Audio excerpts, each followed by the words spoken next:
بسم اللہ الرحمن الرحیم الحمدللہ رب العالمین والصلاة والسلام علی سید الانبیاء والمرسلین وعلی آلہ واصحابہ اجمعین اما بعد۔ عزیز طلباء کرام، ہم نے گزشتہ سبق کے اندر اسم غیر متمکن کی دو قسموں کی تفصیل پڑھی، اسماء افعال اور اسماء اصوات۔ اس سبق کے اندر ہم اسم غیر متمکن کی چھٹی قسم اسماء ظروف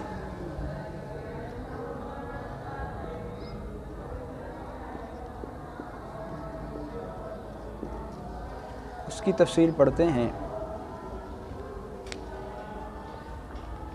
اسم ظرف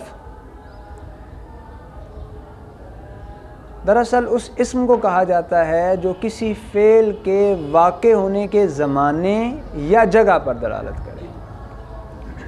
اسم فعل وہ اسم ہے جو کسی فعل کے، اسم ظرف وہ اسم ہے جو کسی فعل کے واقع ہونے کے زمانے یا جگہ پر دلالت کرے، اور اس کی آگے پھر صاحب نحو میر نے دو قسمیں بیان کی۔ کتنی قسمیں؟ دو قسمیں بیان کی، ظرف زمان اور ظرف مکان۔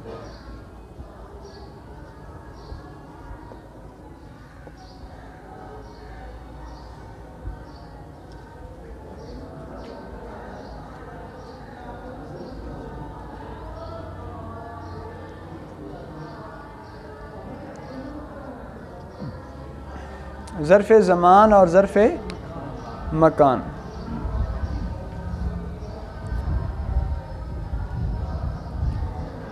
اچھا جی،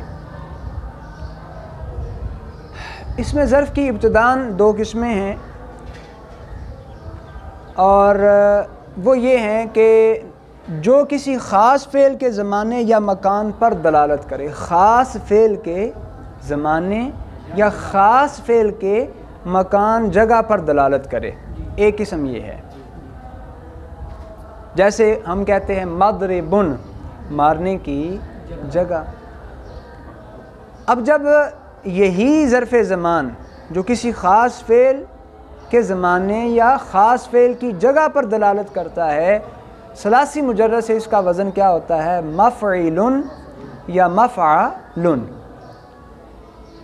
یاد رہے کہ یہ جو قسم ہے یہ مبنی نہیں ہے۔ جو کسی خاص فعل کے زمانے یا جگہ پر دلالت کرے اور ثلاثی مجرد سے اس کا وزن کیا ہوتا ہے؟ مفعل یا مفعل، وہ مبنی نہیں ہوتا۔ اچھا جی، پھر کون سا اسم ظرف مبنی ہے؟ وہ اسم ظرف مبنی ہوتا ہے جو کسی خاص فعل کے زمانے یا مکان پر دلالت نہیں کرتا، بلکہ مطلق فعل کے زمانے یا مکان پر دلالت کرتا ہے۔ خاص نہیں اس میں فعل ہوتا، فعل مطلق ہوتا ہے، تو اس مطلق فعل کے زمانے یا مکان پر دلالت کرتا ہے۔ اب یہاں جو تفصیل بیان ہوگی اسی دوسری قسم کی، کہ جس کے اندر زمانہ خاص، فعل خاص کا زمانہ یا مکان مراد نہیں ہوتا، بلکہ مطلق فعل کا زمانہ یا مطلق فعل کا مکان مراد ہوتا ہے۔ اسی اسم ظرف کی جو مبنی ہے، دو قسمیں ہیں پھر، ظرف زمان اور ظرف مکان۔ ظرف زمان اور ظرف مکان۔ مصنف نے ظرف زمان کی چند مثالیں بیان کیں۔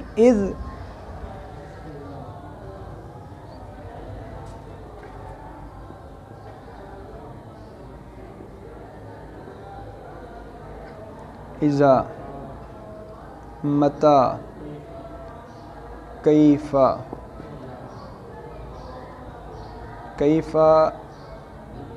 ایان، امسی۔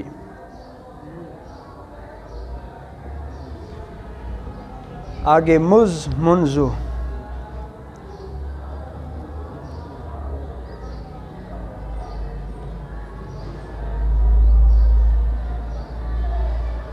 یہ بھی کیا ہیں؟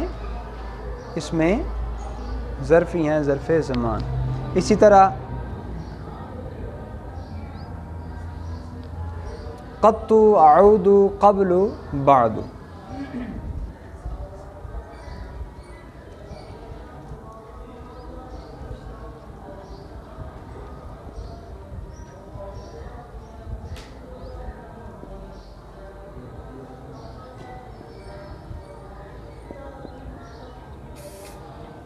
یہ کیا ہیں جی؟ یہ سوری کیا ہیں؟ ظرف زمان. ظرف زمان. اچھا یہ مبنی کب ہوتے ہیں؟ یہ مطلقاً مبنی نہیں. کب مبنی ہوتے ہیں؟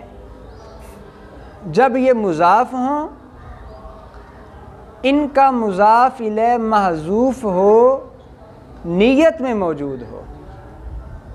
لفظوں میں موجود نہیں، نیت میں موجود ہو، یعنی مضاف الیہ تقدیری ہو.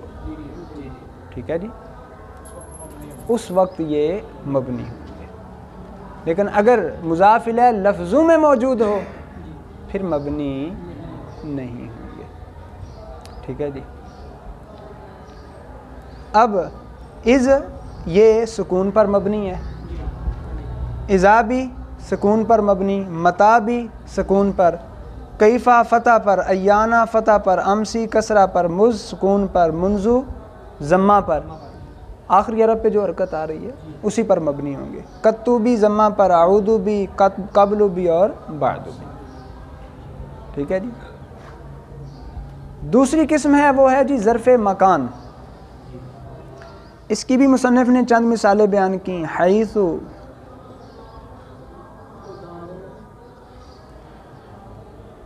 قدام، تحت اور فوق.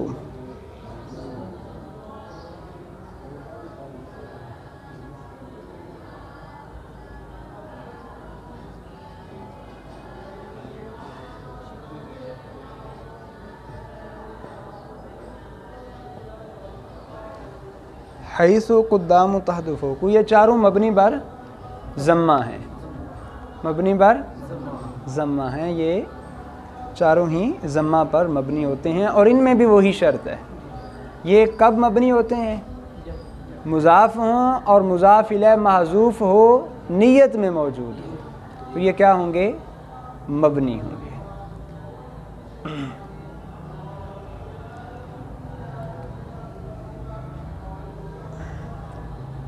اسماء ظروف کی پھر دو قسمیں ہوئیں، ظرف زمان اور ظرف مکان. ظرف زمان کی تفصیل یہ ہے اور ظرف مکان کی تفصیل یہ ہے. یاد رہے کہ ظرف زمان میں ہمارے سامنے جو اسماء ظروف آئے یہ مختلف زمانے کے لیے استعمال ہوتے ہیں، مختلف معنی کے لیے استعمال ہوتے ہیں. اچھا، اذ جو ہوتا ہے یہ زمانہ ماضی کے لیے آتا ہے. اذ زمانہ ماضی کے لیے آتا ہے. اذا زمانہ مستقبل کے لیے. متا جو ہوتا ہے یہ سوال کے لیے آتا ہے، برائے استفہام. اسی طرح کیفا جو ہوتا ہے یہ کسی کی حالت دریافت کرنے کے لیے آتا ہے. ایانا زمانہ مستقبل کے لیے ہوتا ہے. مز اور منذ یہ ماقبل فعل کی مدت کو بیان کرنے کے لیے کہ اس کی ابتدا کب ہوئی. تو اس ابتدائی مدت کو بیان کرنے کے لیے کہ اس فعل کی ابتدا کب ہوئی اور ختم کب ہوا، یہ پیریڈ بیان کرنے کے لیے آتے ہیں. قطو ماضی منفی کے لیے آتا ہے. عود مستقبل منفی کی تاکید کے لیے آتا ہے. اور باقی قبل اور بعد یہ قبل اور بعد کا معنی بیان کرنے کے لیے آتے ہیں. یعنی زمانہ مستقبل میں نفی کی تاکید کے لیے. مثلا کوئی یہ کہتا ہے لا اراہ اعود، تو زمانہ مستقبل میں یہاں نفی کی تاکید کے لیے آ رہا ہے. فعل منفی کون سا ہے؟ لا اراہ، میں اس کو نہیں دیکھوں گا۔ اعود جب ساتھ آ گیا تو اس کی تاکید ہوگی کبھی بھی نہیں دیکھوں گا۔ لا اراہ اعود، میں اسے کبھی بھی نہیں دیکھوں گا۔ ٹھیک ہے۔ دوسری طرف حیث، قدام، تحت اور فوق، یہ بھی اسی طرح مختلف معانی کے لیے استعمال ہوتے ہیں۔ اللہ اکبر۔ حیث جو ہے یہ ظرف مکان کے لیے آتا ہے، مثلا کو کہتا ہے اصلی حیث صلیتا، میں وہاں اس جگہ نماز پڑھوں گا جہاں آپ نے نماز پڑھی۔ قدام آگے کے لیے آتا ہے، تحت نیچے کے لیے، اور فوق اوپر کے لیے آتا ہے۔ یہاں تک الحمدللہ ہم نے اسماء ظروف اس کی تفصیل کو مکمل کیا ہے۔ باقی رہ گئی اسم غیر متمکن کی دو قسمیں، تو مصنف نے ان دونوں قسموں پر بڑا مختصر سا کلام فرمایا ہے، تو اسی سبق کے اندر ہم ان دو قسموں کو بھی مکمل کرتے ہیں تاکہ اس میں غیر متمکن کی ہماری یہ بات پایا تکمیل تک پہنچ جائے۔ ساتویں قسم ہے جی اسماء کنایات۔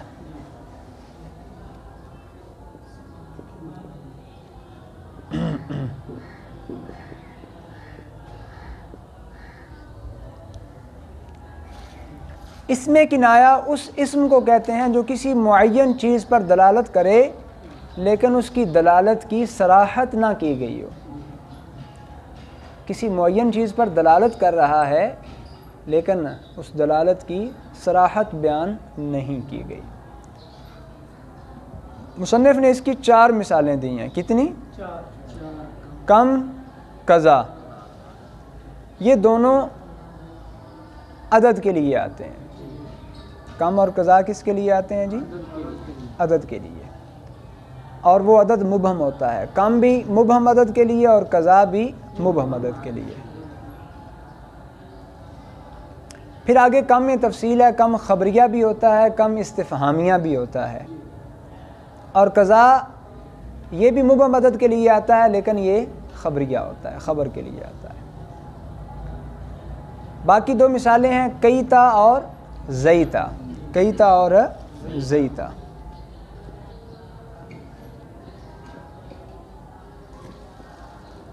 اسماء اصوات، ان کا استعمال 2 چیزوں کے لیے ہوتا ہے۔ اسماء کنایات یہ مبہم عدد کے لیے اور مبہم بعد کے لیے۔ کم اور قضا مبہم عدد کے لیے آتے ہیں،